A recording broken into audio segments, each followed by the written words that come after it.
Сегодня мы будем делать фальш-камин. Конечно, его можно делать из разных подручных средств, но так как у нас остаток гипсокартона, сегодня мы его используем, чтобы не выбрасывать. И профиля. Профиля бывают разные. Нам нужен профиль УД, это маленький, и профиль ЦД.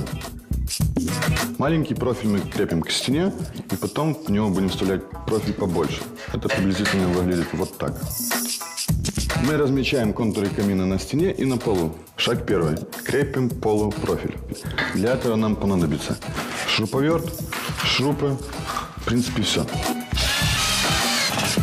Для того, чтобы проще сделать разметку под дюбеля, мы сначала прикручиваем профиль, потом мы его выкручиваем, и у нас остаются отверстия. В эти отверстия мы будем вкручивать дюбеля по гипсокартону.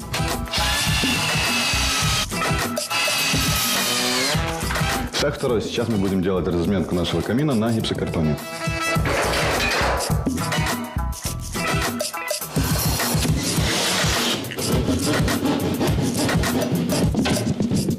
Для прорезания этого отверстия мы использовали специальный нож для гипсокартона и пилу. Но также можно использовать любой нож, любую пилу, которая есть у вас под руками. К вырезанному гипсокартону мы крепим профиля в задней стороне. Камин мы решили делать без каркаса, потому что это недорогой дачный вариант.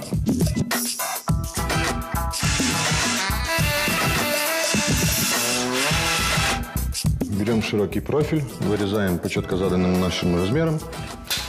Как говорится, 7 раз отмерь, 1 отрежь.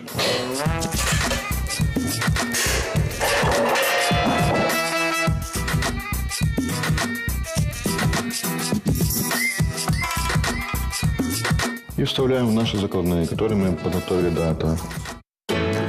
Открою маленький секрет. Чтобы профиль входил в другой профиль намного проще, его нужно подрезать. И фиксировать мы этот профиль будем бложками.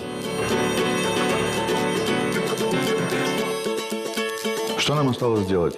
Обшить его гипсокартоном, вывести декоративную трубу, покрасить и задекорировать. Она не сильно у нас забирает много места. У нас так, как бы и так комната получается маленькая.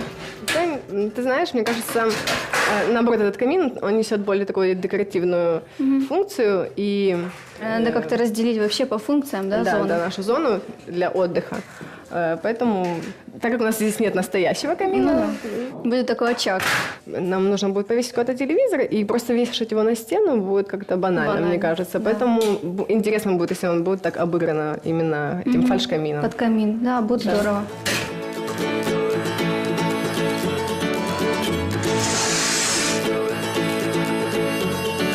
Так как это был вообще очень маленький домик, и тут было 2 маленьких комнатки. Одна у нас была столовая, а вторая комната была как бы и спальня, и зал, и общая комната. Но они были очень маленькие и очень такие тесные. Поэтому мы демонтировали перегородку и таким образом сделали одно большое пространство, в котором люди могут и есть, и спать, и отдыхать. А для того, чтобы придать ему какой-то характер, мы взяли стиль ар-деко, использовали его элементы. Это очень праздничный, очень такой насыщенный, пышный стиль. Он будет очень хорошо подчеркивать функцию этой комнаты. По задумке наших дизайнеров мы будем декорировать этот камин пенополистироловым плинтусом.